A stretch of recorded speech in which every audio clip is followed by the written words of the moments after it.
Grįžome po kavos pertraukos ir labai džiugu, man tiesiog didelė garbė pristatyti profesorę Joanną Moncrief.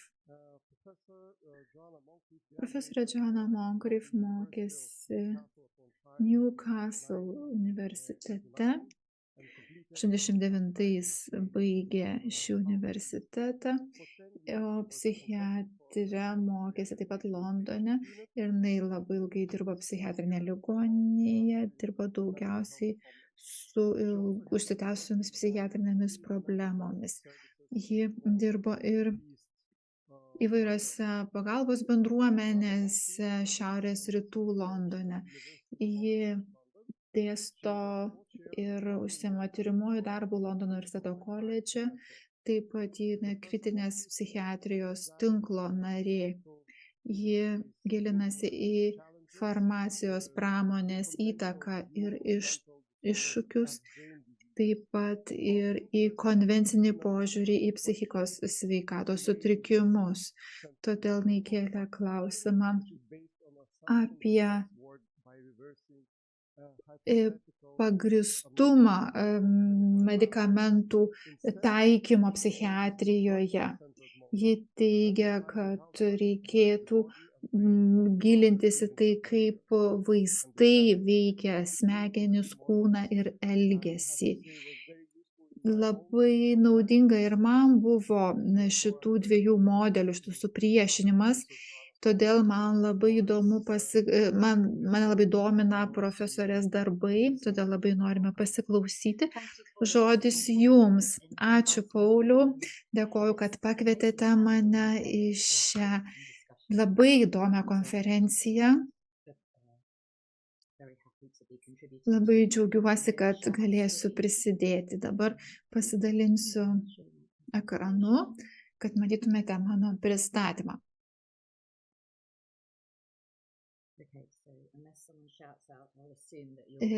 Jeigu niekas nieko nesako, tikiuosi, kad jūs matote mano skaidres. Pavadinau šį pasisakymą mitai apie cheminį disbalansą ir gydymą vaistais. Kalbėsiu apie, iš esmės pristatysiu savo požiūrį, kaip psichiatrijoje įsivyravo nepagrįstas požiūris į medikamentinį gydymą. Kalbėsiu apie antidepresantus ir konkrečiai savižudybės atveju. Prieš pradėdama norėčiau pasakyti,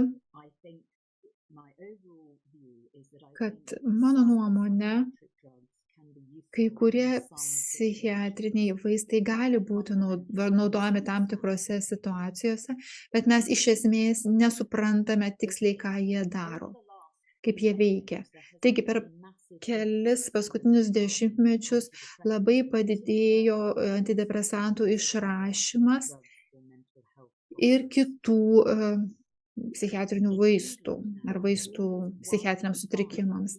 Anglijoje bent jau 1 iš 5 žmonių geria antidepresantus, o Jungtinėje karalystėje maždaug tiek pat geria kokių nors vaistų nuo psichinės sveikatos sutrikimų, nuo psichinių problemų. Antidepresantų vartojimas ir kitų panašių vaistų vartojimas buvo lydimas žinios, kad depresija ir kitos psichinės sveikatos problemos kyla dėl cheminio disbalanso smegenyse. Cheminio disbalanso teorija buvo SSRI marketingo rinkodaros sudėdamoji dalis, kai šie vaistai buvo pradėti išrašyti paskutinėme dešimtmetyje praeito amžiaus. Pavyzdžiui, Eli Lilly lankstinuke rašoma, kad serotoninas, cheminė medžiaga smegenyse, yra susijusi su depresija. Amerikos psichiatrijos asociacija taip pat prisidėjo prie tokios nuomonės platinimo. 23-aisiais, tai yra šiais metais, jie vis dar sakė, kad cheminių medžiagų skirtumai smegenyse gali turėti įtakos depresijai. Čia yra vienas viena iš garsiųjų reklamų apie antidepresantus iš esmės siunčiama ta pati žinia. Jinai buvo JAV išplatinta ši reklama labai plačiai. Iš esmės buvo sakoma žmonėms, kad nors priežastis yra nežinoma, bet depresija gali būti susijusi su cheminiu disbalansu jūsų smegenyse ir tokie vaistai padeda tą disbalansą ištaisyti. Tokia rinkodaros kampanija buvo be galo sėkminga ir didžioji dalis visuomenės, kaip pamatuota apklausose, patikėjo, kad depresija, kaip įrodyta mokslo, kyla dėl cheminio disbalanso. Štai matote tų tyrimų rezultatus, tų apklausų rezultatus. Anksčiau apie tai buvo kalbama, bet 22-aisiais mes aiškiai parodėme, kad serotonino kiekio smegenyse teorija nėra pagrįsta. Mes paskelbėme šį mokslinį tyrimą. Tai štai kokios buvo mūsų išvados. Mes surinkome visus tyrimus atliktus skirtingose srityse, tyrimus, kurie tyrė serotonino ir depresijos ryšį. Ir mes radome, kad nėra jokio pagrindo manyti, kad depresija yra susijusi su mažu serotonino kiekiu smegenyse. Yra šiek tiek, labai nedaug duomenų tyrimuose, kad tai gali būti susiję su dideliu serotonino kiekiu, tačiau tie tyrimai nebuvo nuoseklūs ir tokie rezultatai galėjo būti padaryti, tokios išvados galėjo būti padarytos nelabai nuosekliai. Antidepresantų vartojimas yra labiau susijęs su žemu serotonino lygiu ir genetiniai tyrimai, kuriuos nagrinėjome, buvo labai įtikinantys, gerai atlikti ir juose teigiama, kad nėra ryšio tarp serotonino lygio ir depresijos. Bet buvo labai aiškus ryšys tarp depresijos ir traumuojančių gyvenimo įvykių. Taigi, pirmiausiai, mes negalime sakyti, kad antidepresantai kaip nors pakeičia smegenų disbalansą ar kokį nors biologinį mechanizmą, kuris sumažintų depresijos simptomus. Galbūt yra kažkokių kitų biologinių mechanizmų, ne tik tai serotonino mechanizmas, bet to mokslas irgi nenustatė. Bet to turime ieškoti kitų galimų būdų, kam antidepresantai veikia, ką jie veikia, galbūt per placebo efektą, per kitus kelius. Ir tai turi labai didelės įtakos sprendžiant, ar antidepresantai yra naudingi, o galbūt jie gali būti žalingi. Tai veda prie darbų susijusių su vaistų poveikiu. Tradicinis požiūris į psichiatrinius vaistus, aš jį pavadinau modeliu nukreiptų į ligą. Čia, kai kalbama apie nenormalų smegenų balansą ar smegenų disbalansą. Dauguma vaistų tradicinėje medicinoje taip ir veikia. Pavyzdžiui, astmos gydymas, nuskausminamieji vaistai. Jie negydo ligos priežasties, bet jie yra nukreipti į mechanizmus, dėl kurių kyla simptomai. Tačiau yra ir kitas būdas, kaip galėtų veikti vaistai, ypatingai jeigu kalbame apie psichikos sveikatą. Ir tai aš pavadinau į vaistus nukreiptas modelis. Čia kalbu apie tai, kad vaistai keičia kūno ir smegenų sandarą. Ir tai turi įtakos laikinai, tie pokyčiai turi įtakos mintims, jausmams. Tai pavyzdžiui, pavyzdys būtų alkoholis. Kaip mes angliškai sakoma, kad alkoholyje galima nuskandinti skausmus ar nuskandinti bėdas alkoholyje. Mintis yra ta, kad jeigu išgeriate alkoholio, įvyksta tokie pokyčiai organizme ir tie pokyčiai laikinai paslepia liūdesį ar kitus jausmus ar emocijas, užmaskuoja. Tačiau alkoholis nenukreiptas į tuos mechanizmus, dėl kurių kyla liūdesys ar kitos emocijos. Taigi, šitas modelis nukreiptas į vaistus, būtent čia kalbama apie psichoaktyvius vaistus. Tai yra smegenų būklės pakeitimas, todėl yra pokyčiai jausmuose, fizinėje veikloje ir elgesyje. Pokyčiai gali būti teigiami, kaip rekreacinių vaistų atveju, arba nemalonus, kaip pavyzdžiui psichiatrinių vaistų atveju, kaip antipsichotiniai vaistai. Ir būtent šie pokyčiai laikinai gali nuslopinti psichinį distresą ar kitokį elgesį ar stresą. Tačiau taip pat šitie pokyčiai gali turėti kitų pasekmių.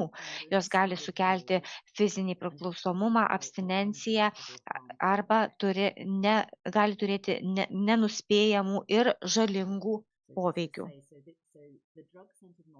Taigi, į vaistus orientuotas modelis pabrėžia, kad nėra kategoriško atskirimo tarp rekreacinių vaistų ir psichiatrinių vaistų. Jie visi yra vaistai vienaip ar kitaip veikiantys smegenis ir keičiantys mūsų psichinę būklę ir elgesį. Taigi,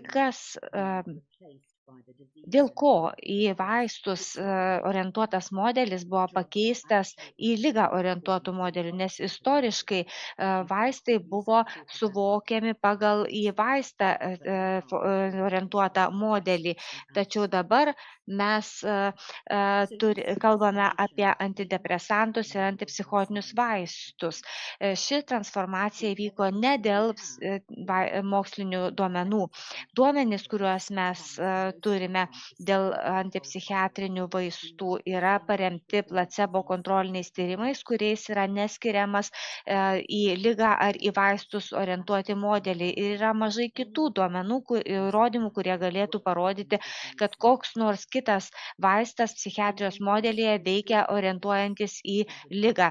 Nebent atsiras gerų įrodymų, kad vaistas veikia orientuojantis į ligą, mes turime daryti prielaidą, kad jie veikia remiantis į vaistą orientuotų modelių, dėl to, kad jis turi smegenis keičiančių ir protą, mąstymą keičiančių savybių. Taigi tik tais norėčiau pamastyti, kas yra modelis orientuotas į vaistą, kad galėtume suprasti antidepresantus. Visų pirma, jeigu paimsime metodą orientuotą į vaistą, turime žinoti, kokius fizinius ir psichinius pokyčius daro antidepresantai. Tada turime galvoti, ar tai bus naudinga žmonėms sergantiems depresiją. Antidepresantai yra iš įvairių skirtingų chemikalų klasių. Kai kurie turi subtilų poveikį, kai kurie stipresnį. Daugelis jų sukelia letargiją, nuovargį, svorio prieaugį, nemigą, irzlumą, dėmesio sutrikimą ypač jauniems žmonėms, todėl tai gali didinti suicidiškumo lygį. Ir nemalonu juos gerti, todėl jais nėra piktnaudžiavama, jie nenaudojami kaip narkotikai. Ir dažniausiai jie pasireiškia tokiu emociniu nuslopinimu, nubukinimu. Tai yra, žmogus pradeda jaustis atitrauktas nuo gyvenimo ir jie labai dažnai sukelia seksualinę disfunkciją, tai dažnai yra susijęs su emociniu nuslopinimu.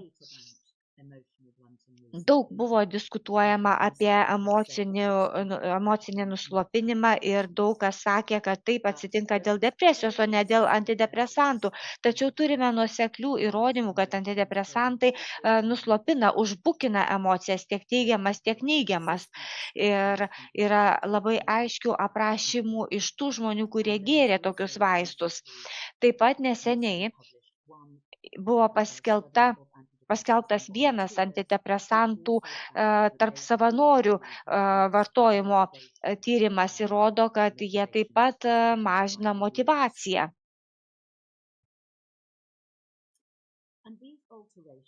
Šie pokyčiai ir emocinis užbukinimas gali sukelti depresijos simptomų. Tai buvo kontroliuojamuose tyrimuose su antidepresantais, tačiau jie taip pat gali kelti ir padidintą placebo poveikį, o tai gali reikšti, rodyti rezultatus. Tadgi klausimas, ar tai jie naudingi ar ne.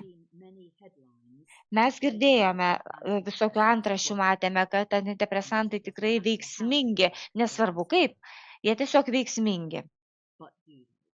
Bet ar iš tiesų? Vidutinis skirtumas placebo kontroliuojamuose antidepresantų tyrimuose yra 2 taškai arba mažiau pagal Hamiltono depresijos skalę. Taigi čia matote placebo, o čia vaistų grupė. Čia tipinis bazinės linijos vertinimas ir matome, koks mažas yra skirtumas. When you look at that difference and compare it to the clinical global impression. Kai mes galime palyginti tai su klinikinė globalia depresijos skale, mes matome, kad yra mažiau nei 3 taškai skirtumo tam, kad galima būtų užfiksuoti kokį nors pokytį. Ir reikia 8 taškų, kad galima būtų parodyti minimalų pagerėjimą. Tačiau ar galbūt kai kuriems žmonėms veikia antidepresantai? 2022 metais paskelbta analizė. Tai buvo teigiama, kad bendrai meta-analizėje nustatė, kad 1,75% skirtumas yra tarp antidepresantų ir placebo. Tačiau labai kompleksinė stebėsenos procedūra parodė, kad mes turime 3 rezultatus: gerą, vidutinį ir blogą. Ir žmonės, kurie buvo placebo grupėje, pasiekė prasto rezultato grupę, dauguma tie, kurie buvo vaisto, vidutinio rezultato grupė, tačiau dauguma buvo viduryje. Ir panaši analizė nustatė 2 grupių modelį. Tai yra labai sunki modelinė analizė, kuri nėra baigtinė. Tačiau netgi jeigu yra nedidelis skirtumas, kuris pasireiškia tarp placebo ir antidepresantų, ir jis galbūt nereiškia tikrai didelio skirtumo dėl to, kad antidepresantų bandymuose yra atkoduojami duomenys.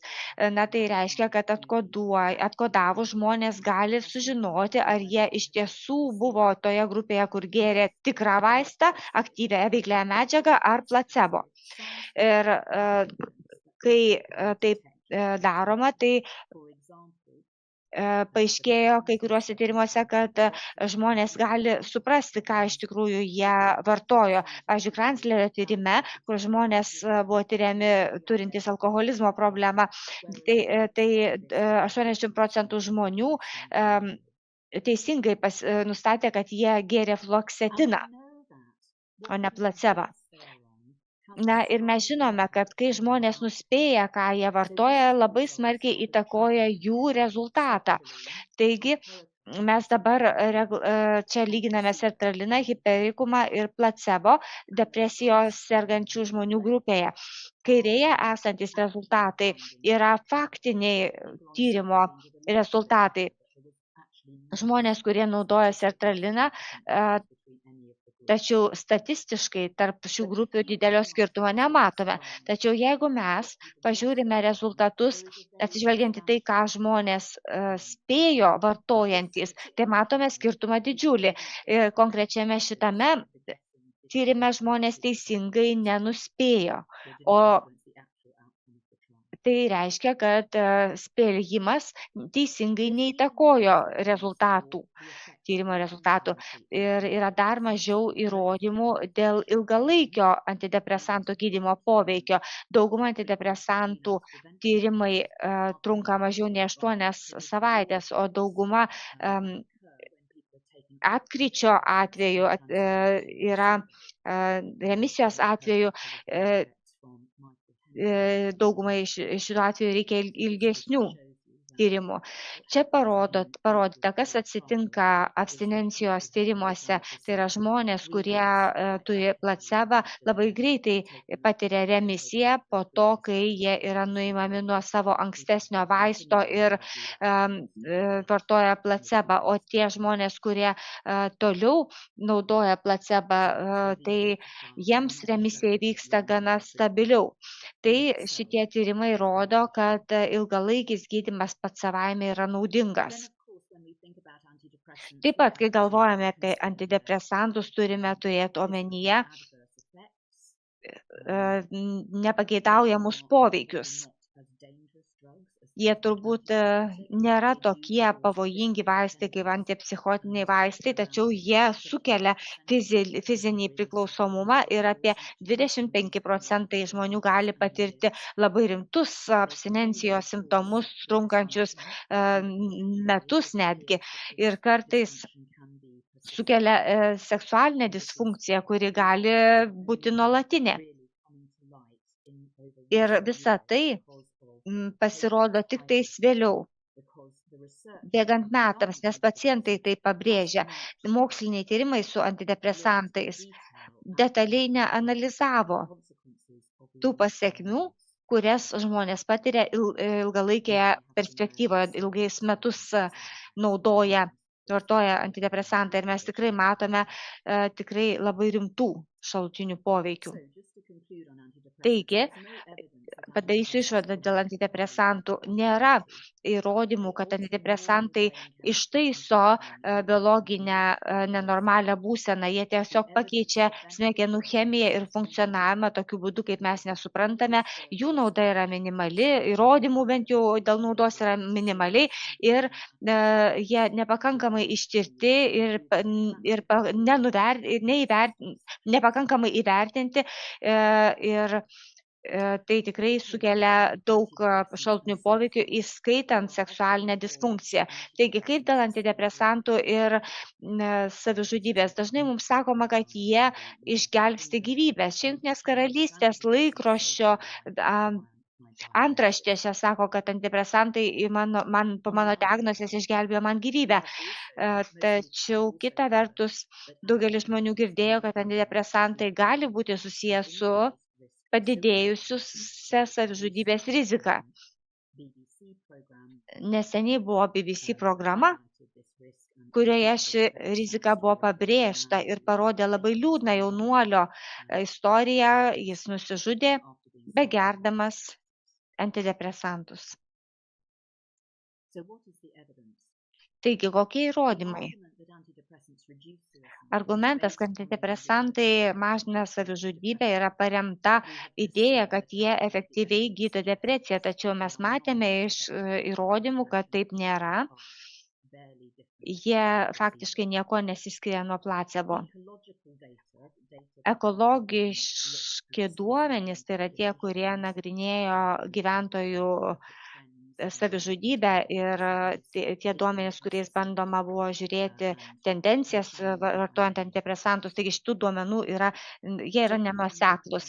Toliau, randomizuotų kontrolinių tyrimų duomenys, 70 kontrolinių tyrimų duomenys rodo nedidelį suicidinio elgesio padidėjimą, ypatingai tarp jaunuolių, ir nėra atsitiktinės imties kontrolinių tyrimų, kurie yra sukurti norint išbandyti antisuicido poveikį žmonėms vartojantiems antidepresantus.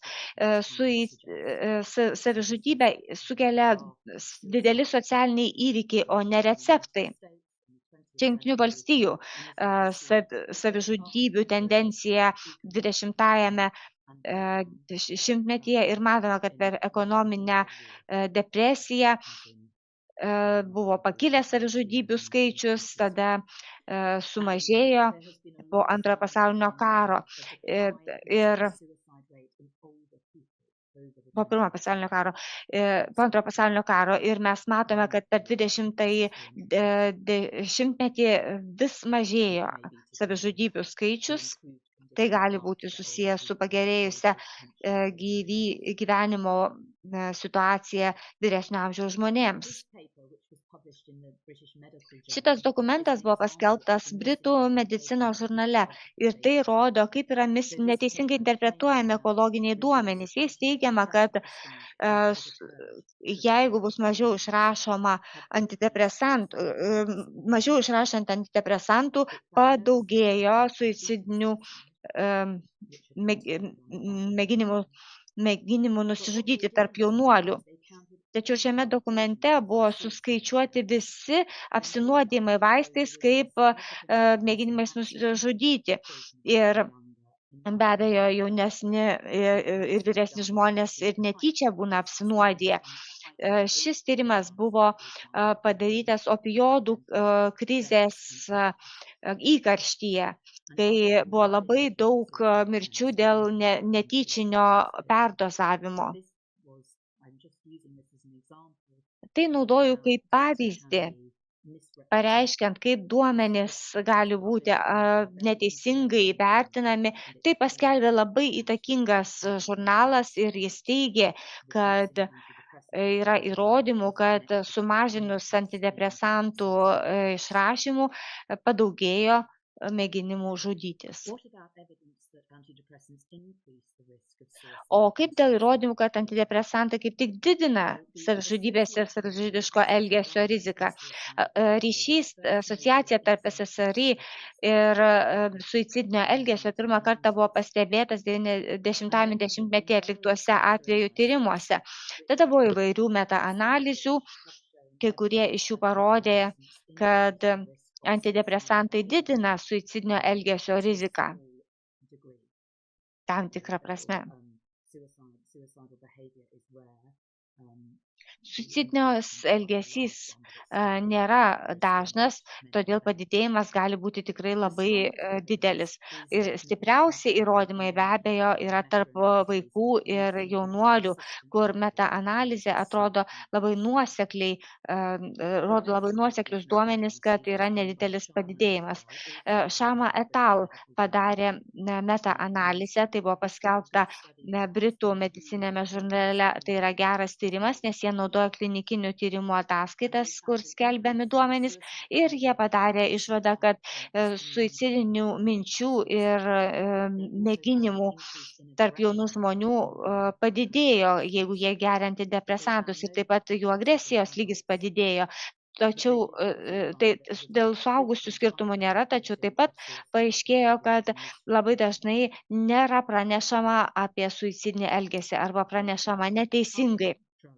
O kaip dėl kitų vaistų ir koks ryšys tarp kitų vaistų gydymo ir suicido? Dažnai buvo skelbiama, kad litis turi tam tikras antisuicidinės savybės. Pavyzdžiui, laikraščiuose buvo rašoma, kad šios savybės yra įrodytos, kad yra nedviprasmiškų įrodymų, kad litis turi antisuicidinį poveikį, kad jis turi įgimtą antisuicidinį savybę ir kad tai yra rekomenduojama kaip prevencinis gydymas. Ir tai daro tam tikros gairės, pavyzdžiui, veteranų reikalų gairės spausdinamos Jungtinėse valstijose. Kai kurie žmonės netgi teigia, kad tai turėtų būti dedama į geriamąjį vandenį, kad būtų mažinamas suicidas. Įtakinga metaanalizė paskelbta 2013 metais teigia, kad iš 70 kontrolinių tyrimų buvo įrodymų, kad litis mažina suicido lygį. Tačiau aš pakartau tą metaanalizę su studentais Londono universiteto koledže, kur aš dirbu akademinį darbą. Mes paskelbėme šitą tyrimą ir ten pasirodė, kad nėra įrodymų iš atsitiktinės imties kontrolinių tyrimų, kad litis užkerta kelią suicidui.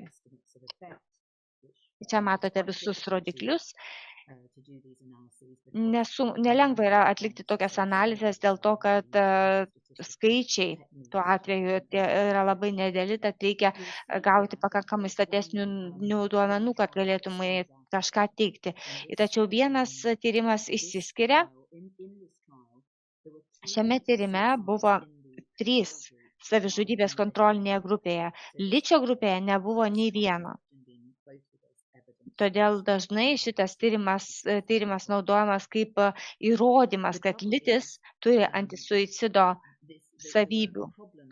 Problema yra tokia, kad su šiuo tyrimu buvo sunkumų. Visų pirma, suicido lygmuo, savižudybių lygmuo buvo žemesnis, nei jie nuspėjo, ir žmonių pritraukimas buvo nelengva užduotis, ir žmonės nenorėjo gerti antidepresantų, todėl jie sulaužė dvigubo kodo taisyklę, jeigu ličio grupės lygmuo buvo nepakankamas, ir tokiu atveju jie įvedė papildomą stebėseną.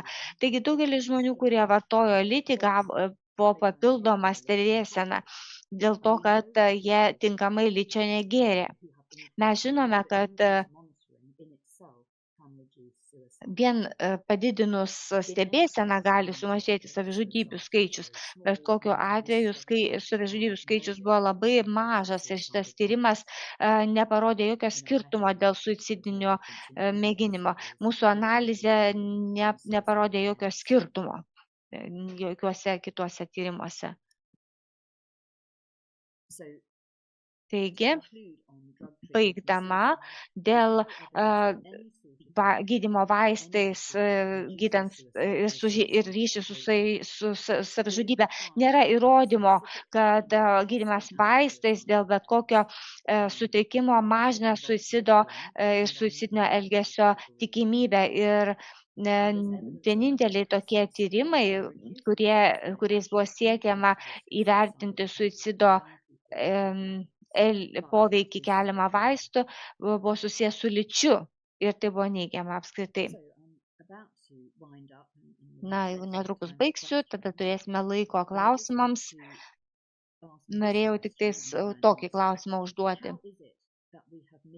Kaip nutinka, kad mes neteisingai suprantame, labai nesuprantame psichiatrinio gydymo vaistais, ir kodėl daugelis žmonių ir daugelis psichiatrinių vadovėlių ir akademikų mano, kad vaistai turi būti orientuoti į ligą, nors nėra įrodymų tam paremti. Aš manau, kad tai yra suinteresuotumo kombinacija. Psichiatro profesija nori tikėti, kad modelis orientuotas į ligą yra teisingas. Jie nori tikėti, kad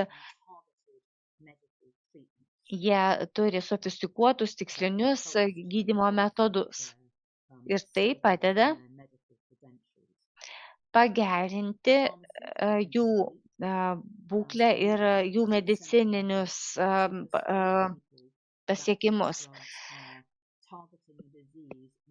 Žmonės bandoma įtikinti, kad yra nukreipti veiksmai į ligą, o ne į žmonių nuslopinimą. Taip pat yra daugybė žmonių, kurie baiminasi, yra nesaugus, distrese ir nusivylę, ir ieško pagalbos ir paramos, ir tikrai yra labai pažeidžiami. Ir juos labai lengvai galima įtikinti tą informaciją, kurią jie gauna apie psichiatrinius vaistus. Čia mano knygos, čia yra daug nuorodų, daugiau informacijos. Taip pat aš esu parengusi daug dokumentų ir internete galite nemokamai juos nusikrauti. Tai tiek norėjau pasakyti, dabar mielai atsakysiu jūsų klausimus.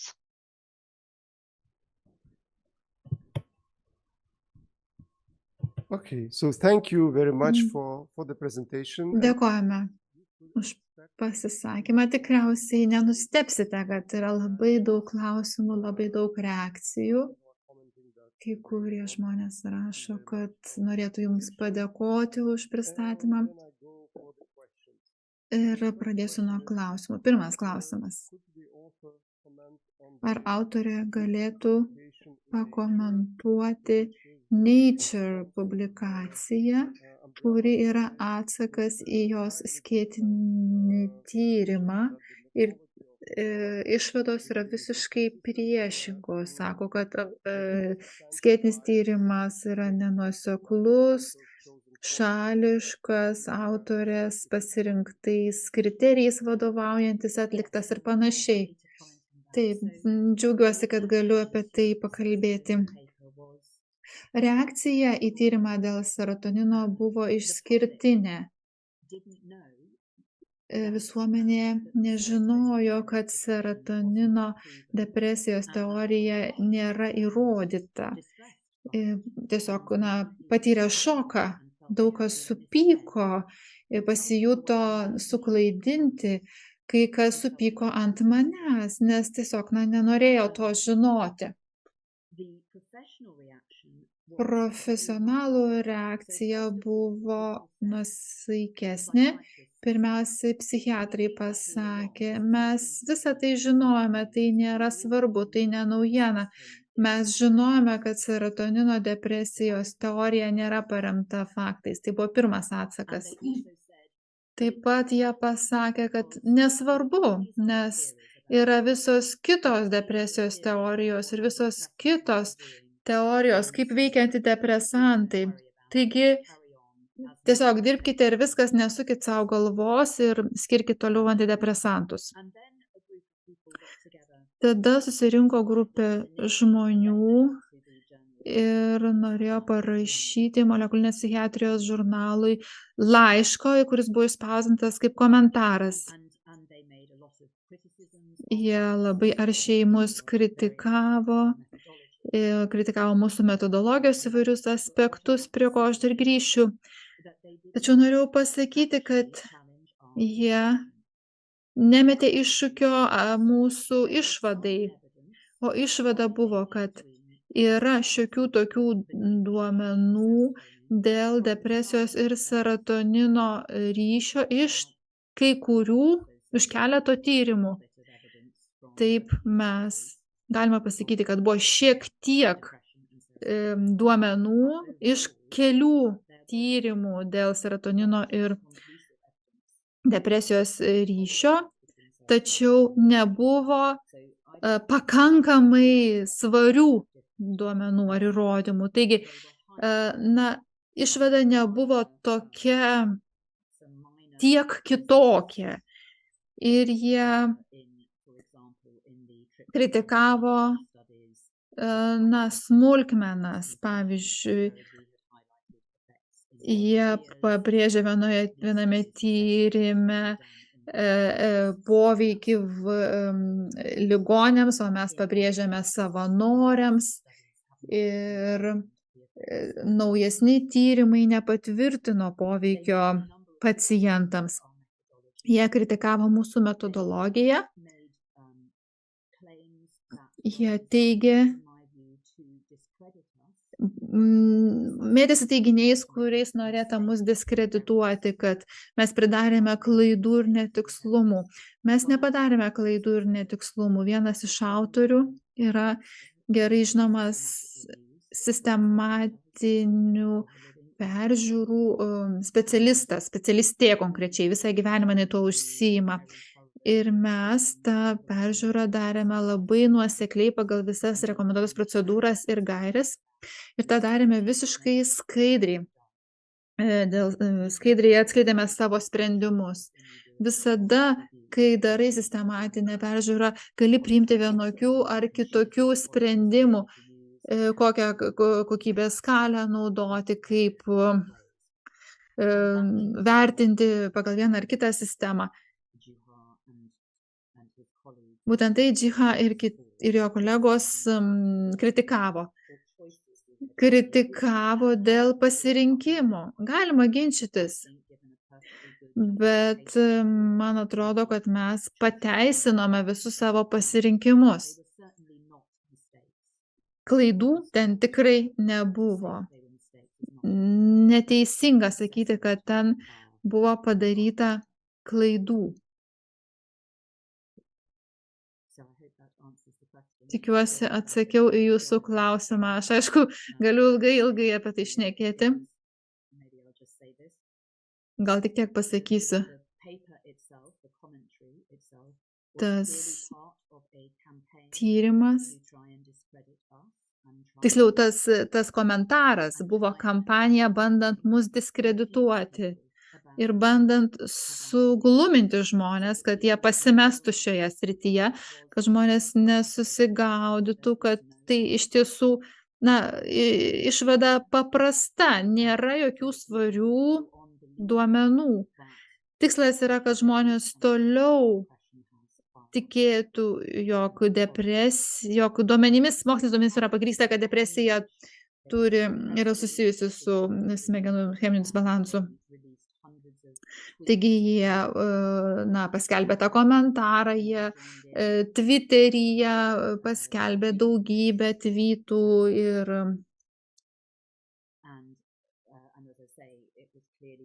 kaip sakau, šita kampanija buvo skirta diskredituoti autorius ir šitą dokumentą ar tyrimą. Mano supratimu, tuo siekiama, kad žmonės nesuprastų, jog nėra jokių įrodymų, kad depresija yra pagrįsta biologiniais procesais. Dėkuoju už tokį išsamų atsakymą. Kitas klausimas. Panašu, kad antidepresantai savaime netaip ir labai padeda. O kaip antidepresantai plus terapija, psichoterapija? Ar gali būti, kad problema ta, jog žmonėms prirašoma vaistų bendrosios praktikos gydytojų, bet daugiau jokios pagalbos žmonės taip ir negauna? Būtent todėl svarbus yra placebo kontroliuojami tyrimai, nes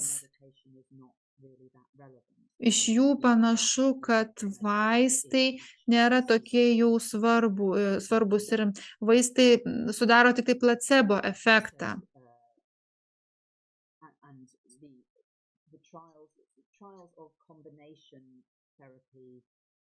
Kombinacinės terapijos tyrimai rodo, kad terapija plus vaistai yra geriau negu viena ar kita atskirai.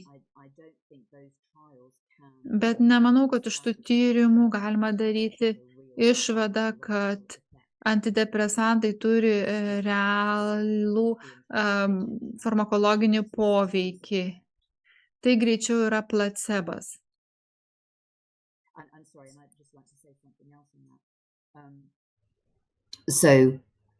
Ir dar norėčiau pridurti, yra skirtingų būdų, kaip žiūrėti į ryšį tarp antidepresantų ir terapijos. Viena vertus, galima manyti, kad antidepresantai padeda žmogui pasijusti šiek tiek geriau ir todėl lengviau dalyvauti terapijoje. Bet aš nemanau, kad yra duomenų, kurie leistų sakyti, kad antidepresantai leidžia žmonėms pasijausti šiek tiek geriau. Yra ir kita mintis, kad antidepresantai galėtų padaryti terapiją mažiau paveikę, nes antidepresantas užslopina emocijas, o tu turi dalyvauti visą savo esybę, kad terapija būtų naudinga.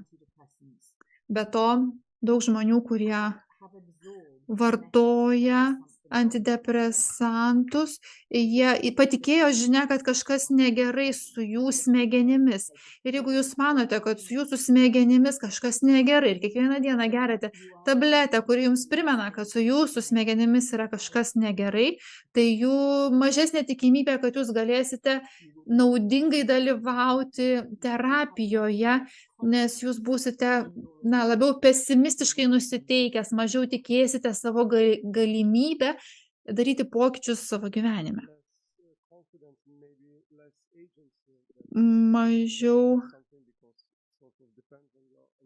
pasitikėjimo ir tuo, kad jeigu tai priklauso nuo smegenų, tai ką aš čia pakeisiu. Dar vienas klausimas. Kokį gydymą siūlytumėte sunkia depresijos forma sergantiems asmenims arba vidutinio sunkumo depresija sergantiems asmenims, nes psichoterapija tokiems asmenims irgi mažai padeda. Pirmiausia, manau, kad reikia atsisakyti manimo, kad depresija yra medicininis sutrikimas, kurį reikia gydyti. Depresija yra emocinė reakcija ir kad tiesiog kartais žmonėms reikia rūpesčio ir palaikymo.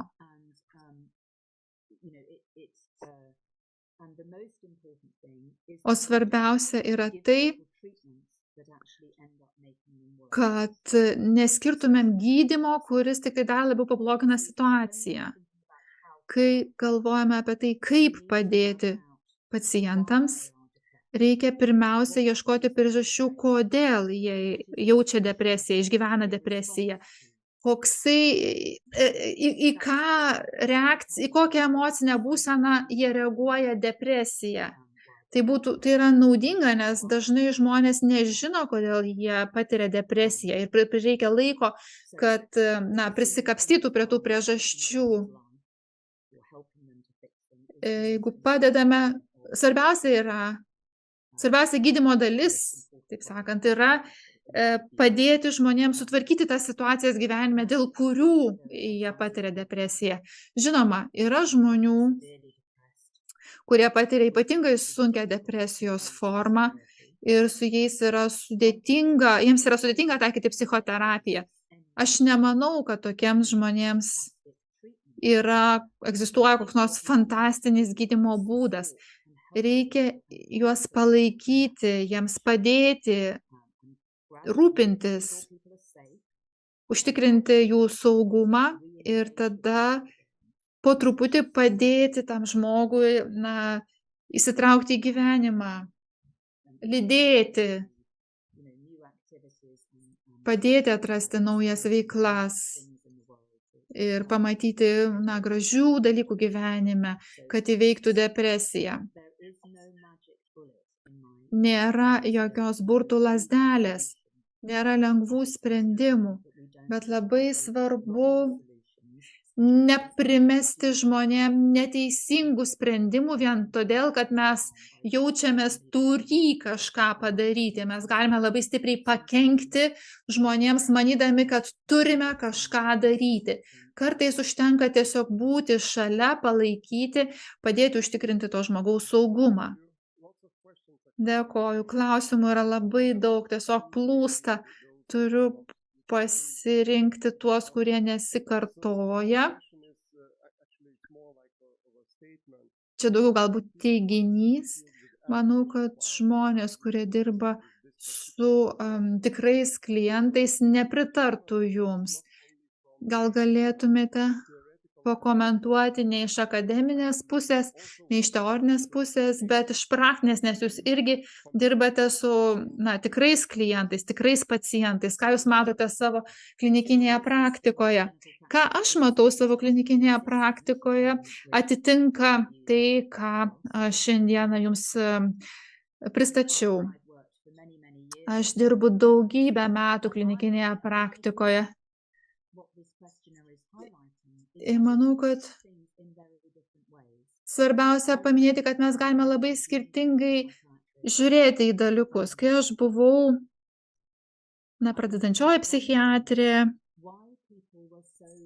galvodavau, kodėl žmonės taip teigiamai nusiteikę vaistų atžvilgių ir mano, kad tai yra labai naudinga, nes iš savo paciento aš to nematau. Taip, kartais pacientams pagerėdavo, žinoma, bet dažniausiai, kai jiems pagerėdavo, tai būdavo kažkoks ir kitas paaiškinimas, ne tik tai antidepresantai, kažkoks kitas požiūris, kažkoks kitas paaiškinimas. Aš tiesiog nemačiau tos naudos, antidepresantų naudos, kurios mokiausi, kurios skaičiau vadovėliuose.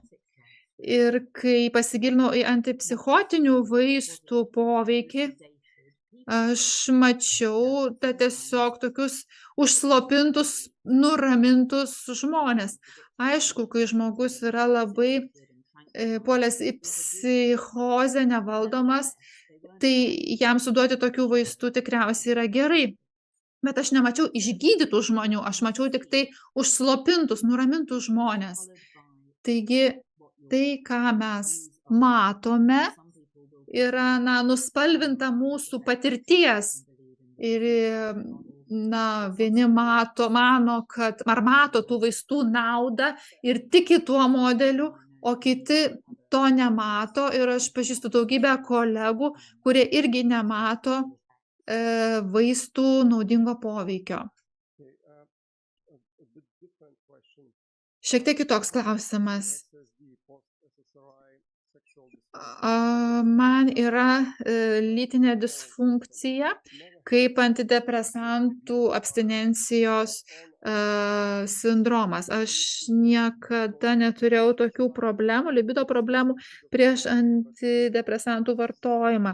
Ar yra tikimybė, kad man tai praeis? Aš mačiau BBC laidą, bet norėčiau išgirsti jūsų nuomonę. Labai liūdna, kad tai girdint, tai yra tikrai tragiškas antidepresantų šalutinis poveikis, kuris dabar paaiškėjo.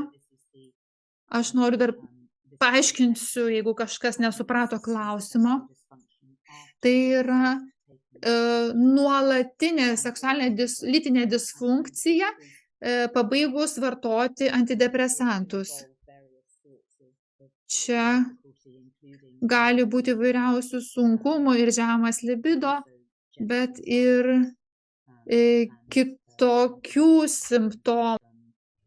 Having orgasms and genitalijų nuslopinimas, negalėjimas patirti orgazmo, erekcijos sutrikimas, žodžiu, visa gama lytinių sutrikimų, lytinės funkcijos sutrikimų.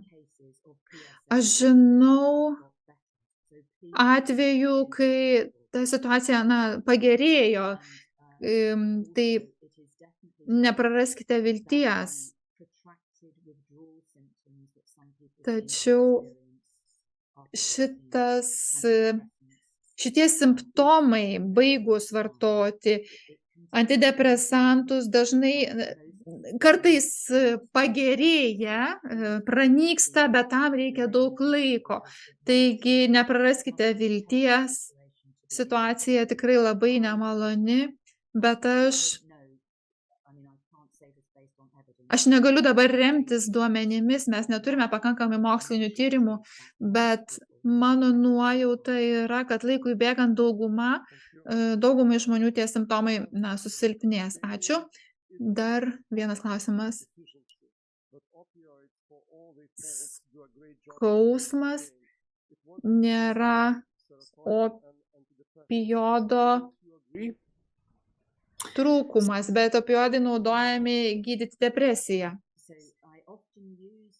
Dažnai pasitelkiu opioidų pavyzdį, kad iliustruočiau į vaistus ir ligą nukreiptą modelį. Taigi ačiū šitą klausimą.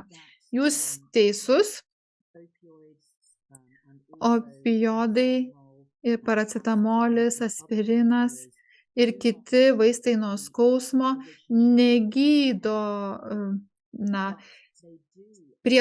skausmo priežasties, bet jie veikia mechanizmus, biologinius mechanizmus, kurie sukelia skausmo ir tą skausmą panaikina. Tokie vaistai kaip aspirinas ir paracetamolis neturi psichoaktyvių arba smegenų veiklą keičiančių poveikių, jie veikia tik tai skausmo mechanizmą. Čia, sakyčiau, į ligą nukreiptų būdų jie veikia. Opiatai veikia skausmo mechanizmą, bet tai yra psichoaktyvios medžiagos. Taigi jie keičia ir smegenų būklę, normalią smegenų būklę. Ir opiatų sukelti pokyčiai, tai emocinis nuslopinimas. šiek tiek kitoks negu antidepresantų sukeliamas. Aš esu sutikusi žmonių, kurie gėrė opiatus, kai aš mokiausi medicinos. Žmonių, kurie iki šiol pasakytų, kad jiems iki šiol skauda, bet jiems tai nerūpi. Tai ir yra opiatų poveikis.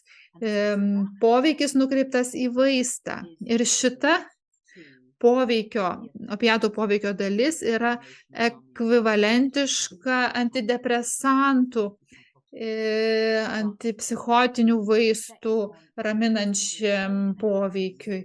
Tačiau fizinio skausmo poveikis yra kitoks, nes mes neturime duomenų, kad SSRI ar kiti antidepresantai kaip nors tvarkytų biologinius depresijos simptomų mechanizmus.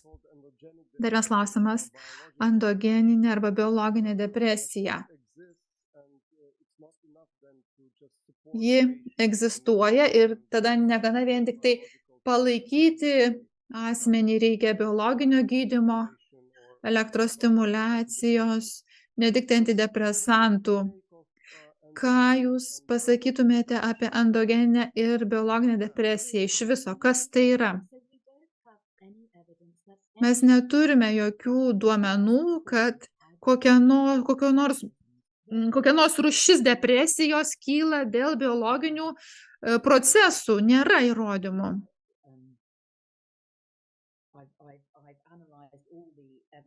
Aš gilinausi į visus duomenys dėl serotonino. Nėra jokių tyrimų dėl serotonino disfunkcijos žmonių, kurie kenčia nuo labai sunkios depresijos atvejų. Tai gali būti, kad yra biologinių procesų, bet mes to dar neatradome ir mes negalime teigti, kad depresija kyla dėl biologinių priežasčių. Būtent todėl bet koks gydymas skiriamas žmonėms su sunkia depresijos forma nėra nukreiptas į depresijos mechanizmą. Tas gydymas keičia smegenis ir veikia žmogų būtent per normalios smegenų būsenos pakeitimą. Mes šito proceso pasekmių iki galo nesuprantame, todėl turime būti labai atsargus. Ir tą patį galima pasakyti ir apie sunkų depresijos atvejį, ir apie lengvą depresijos atvejį. Aš sakyčiau, kad net jeigu žmogus serga sunkia depresija, nėra pateisinama skirti jam neefektyvų gydymą. Čia mes galėtumėm atskirus debatus pradėti apie elektrokonvulsijos terapiją. Ar tai yra efektyvu? Sakyčiau, kad kaip ir į vaistus nukreiptas požiūris, taip ir šita sistema, šitas metodas keičia smegenų būseną, kuri laikinai pakeičia žmogaus emocijas ir depresinę būklę. Bėda ta, na taip, tai elektrokonvulsijos turi įtakos tam tikrą laiką. Bėda ta, kad įtaka ar poveikis yra laikinas ir po kelių savaičių žmogus grįžta į tą pačią būklę ar į tą būklę, į kurią ir be to elektrokonvulsijų jisai būtų patekęs. Taigi, atsakymas yra nepateisinama, todėl kad poveikis yra per daug trumpas ir todėl, kad taip mūsų gydymas nukreiptas ne į depresijos mechanizmą, tiesiog grąžiname tą žmogų trumpam į priešdepresinę būklę. Yra argumentas, kuriam pritarčiau, jeigu žmogus serga pavojinga depresijos forma, pavyzdžiui, nevalgo, negeria, galbūt ir galima būtų pritaikyti elektrokonvulsijas. Konkrečiai tuo atveju, tarkim, pacientą maitina ir girdo kolega, ne, darbuotojas, ir taip, jį išlaikome gyvą, užuot pasitelkę į smegenis orientuotą procedūrą, kurio efekto mes iki galo ar poveikio iki galo nesuprantame. Šitas klausimas, kurį dabar perskaitysiu, galbūt prie jo kažką papildysite. Kiek atipiškai antidepresantai tinka tame vaiste, pavyzdžiui, dopaminas, adrenalinas, į jį centruoti arba psichodeliniai vaistai vis dažnėja. Na, iš principo mes turime suprasti, kokie tai yra vaistai. Jie yra labai skirtingų rūšių. Antidepresantai yra iš daugybių skirtingų cheminių grupių. Pavyzdžiui, bupropijonas. Šiek tiek stimuliuojantis vaistas. Jis turi skirtingą poveikį šiek tiek nei SSRI arba tricikliniai antidepresantai. Nemanau, kad jų padaryti pokyčiai yra naudingi tam, kuris turi depresiją. Asketaminas iš principo tai yra ketamino forma, tai yra labai stiprus psichoaktyvusis vaistas. Žmonės patiria pusiau psichodelinius potyrius. Kai kurie žmonės galbūt kažką sužino iš psichodelinės patirties, tačiau kiti žmonės ne. Kitiems žmonėms tai kelia baimę, nemalonu. Yra ir saugesnių būdų sužinoti dalykus. Ir pavyzdžiui, keliauti, šokti, dainuoti, lipti į kalnus. Yra daug kitų patirčių, kurias žmonės patiria ir kurios išmokina juos tam tikrų dalykų. Ir man nerimą kelia dėl psichodelinės terapijos štai kas. Tai iš principo tiesiog pinigų mašina. Ji naudojama pažeidžiamiems ir desperatiškiams žmonėms įtikinti, kad juose slypi atsakymas ir kad jiems tai reikia. Tai kartu su jais eiti šitą kelionę. Tačiau jeigu taip nebus, tai tada, jeigu nepadės, tai jie turės pasirinkti kitą vaistą. Pavyzdžiui, asketaminas jau kuriamas kaip ilgalaikis gydymas. Ir kai tik tais klausime apie antidepresantus, tai neturime nei duomenų, nei mokslinių tyrimų, nei žinių apie ilgalaikės šių medžiagų vartojimo pasekmes. Na, kai kurie ginčijasi. Kai kurie dalykai, kuriuos minėjote, šokis, kelionės, nėra prieinami žmonėms, kurie serga stipria ar vidutinė depresija.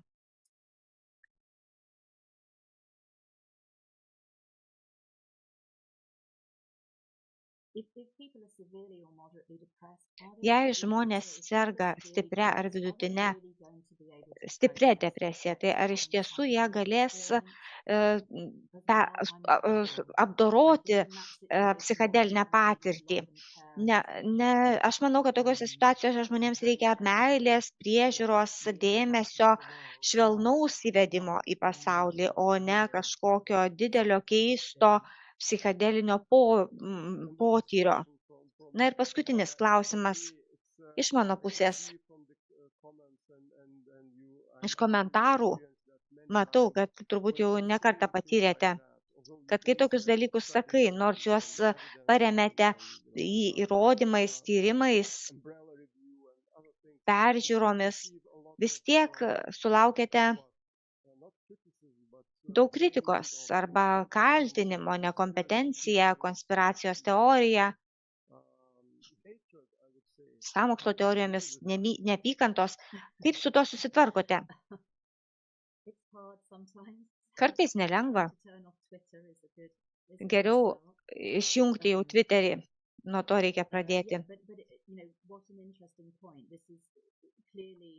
Bet įdomu štai kas. Aš stengiuosi atsitraukti ir pasižiūrėti, kad įdomu, kodėl žmonės tai taip piktina, o ką tai mums sako, kodėl žmonės taip pyksta. Manau, tai daug ką pasako. Tai yra, kad psichiatrai jaučiasi labai nesaugiai ir gynybinę reakciją iššūkia. Tai galbūt mums tai sako, kad žmonės, kurie vartoja antidepresantus ir kitus vaistus, yra desperatiški.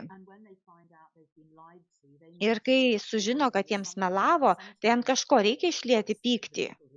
Ir dažniausiai tai būna žmonės, kurie jiems melavo, bet kartais ir aš tas žmogus būnu, ant kurio įsilieja. Na ir to pasekmė yra, kad kai žmonės yra įtikinti, kad kažkas yra blogai su jų smegenų chemija, tai pakeičia visą jų savęs suvokimą, visą savęs supratimą, kas jie yra. Ir jeigu kažkas ateina ir pasako, ne, taip nėra, tada, aišku, tie žmonės jaučiasi sumišę, nežino, kas jie tokie. Taigi, aš stengiuosi įžvelgti priežastis, kurios motyvuoja žmonių pyktį. Mes turėtume išmokti iš jų, nes jie gali mums padėti rasti geresnį šių problemų sprendimo būdą. Labai ačiū, mes šiek tiek vėluojame, tačiau buvo tiek daug klausimų. Žmonės norėjo jums juos užduoti ir tokia reta proga, kai mes taip atvirai diskutuojame apie antidepresantus ir abstinencijos poveikį, praktiškai nėra buvę viešos diskusijos apie tai Lietuvoje. Todėl tai labai svarbu. Labai ačiū, kad buvote su mumis. Ačiū, Pauliau, buvo malonu ir geros likusios konferencijos.